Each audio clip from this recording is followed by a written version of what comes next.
The climbing world moves fast. With the sport exploding in popularity and kids starting younger and younger, we're seeing new climbers all the time who are pushing the limits of what's possible. In this series, I want to highlight some of the up-and-comers who I think make up the next generation of great rock climbers. For this episode, we're going to be analyzing the man who, in 2021, took on one of the hardest climbs in the world and came one move away from claiming gold in his first ever world championship. These are my features on the athletes who Climbing Magazine has labeled as Generation 516. This is episode 1, and today we're looking at Hamish McArthur. A lot goes into making a climbing star. You need to be a good climber, obviously, but you also need something else. Whether it's Sharma's laid-back attitude, Magos's goofy charm, or Andra's Andraness, each climber from the past has had something that makes them stand out. There are obviously a lot of young stars out there, but if you want to take an outside shot as to who's going to take up the mantle in the coming years, a good choice would be Hamish McArthur. McArthur burst onto the scene in 2021, taking on one of climbing's hardest route and almost beating one of its most decorated athletes. Today we're going to be looking at how he got here and why I think he's just getting started. Hamish McArthur's climbing career began in the way that I think a lot of people get into the sport. His parents signed him up for a local gym because they were sick of him climbing door frames around the house. From his first session, it was clear to everyone in the gym that Hamish was naturally gifted. He started going more and more frequently, and at 10 he entered his first competition, going up against climbers who were as old as 16. McArthur was by far the youngest on the circuit, but he made finals, and this was the first moment when he realized that he was actually pretty good at climbing. He continued competing throughout the local circuit in his early teens until in 2017 he had his first international breakthrough, a finals appearance in the Youth World Championship in Innsbruck, finishing 7th on the lead wall. McArthur continued on the international scene for the next couple of years, performing pretty well, but he didn't exactly look like a prodigy. He had a couple of podium finishes in youth categories in 2019, but before he could gain any type of momentum, COVID hit and shut down the entire 2020 season along with most of the climbing gyms in Britain. Strangely enough, this turned out to be a blessing in disguise for Hamish. With gyms closed, he had to get creative with his training, as all he had was a little 8x8 board in a backyard shed. This was obviously not ideal, but McArthur describes it as a transformative time for his climbing. For one, the process of training on such a small board helped McArthur to work on his technique, learning to squeeze his lanky frame into small boxes and not only rely on his height. More importantly though, Hamish says that this time helped him to reframe his mentality. Where he'd spent the last 5 years gunning for competitions and podiums and IFSC rankings, suddenly none of that was on the horizon. Instead, McArthur relearned to love training just for the beauty of the moves and the process of discovering new sequences on his tiny climbing wall.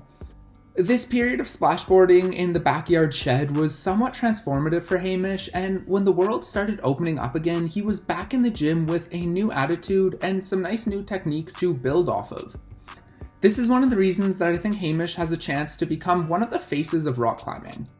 Obviously, there are a lot of upcoming stars: Natalia Grossman, Giuliani Cameroni, Drew Ruana, but Hamish developed a unique attitude in this period that he was able to carry into the next climbing year. Safe to say, he hit the ground running in 2021.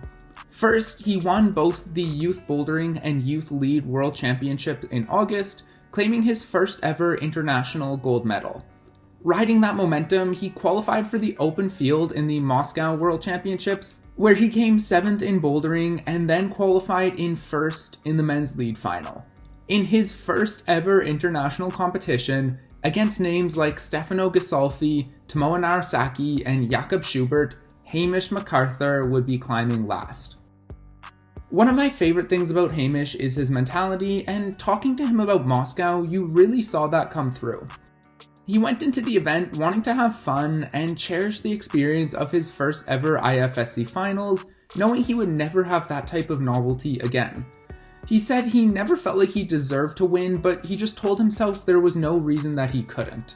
The Moscow lead finals was a short and punchy route with a bouldery lower section ending in a dyno, some slopers in the middle, and then a techie section with some strange compression moves. Like most 15-meter routes, the setters wanted to tire the climbers out down low and then hit them with small holds up top, hoping to create enough difficulty to stretch out the field. Finally, it was capped off by this big dyno. The route ended up a little cramped at the top. There were 47 holds, and 7 climbers finished on hold 44 or higher. Jakub got the top out, as did Luka Potokar, and so Hamish needed a top when he came out last if he wanted to win. For a 19-year-old, in his first ever international competition, he climbed incredibly well. His beta reads were on point, his technique was smooth, and look at him smiling here in the middle of the crux. He moved through the undercling, lined up the final dyno, and then his hand dry fired and he fell off. This obviously isn't the result that Hamish was looking for, but I think he showed flashes of brilliance on this route that say a lot of good things about his future. What's more, I think McArthur has a lot of drive as well as a genuine love for climbing, and that's what's got me most excited to see where his career goes. The best example of this happened only a couple of months after Moscow when Hamish and some friends visited Spain on a climbing trip. Now, it's important to note that Hamish isn't a massive outdoor climber. He first went at 15 and then didn't return for a couple of years. At 17, he took his first dedicated climbing trip and sent 9A.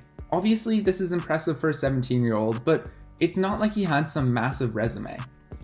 So when he rocked up to Oleana, instead of taking it slow and, getting comfortable on one of the most infamous sport climbing crags in the world, McArthur immediately walked up to the base of one of the hardest and most intimidating routes on the planet, La Dura Dura.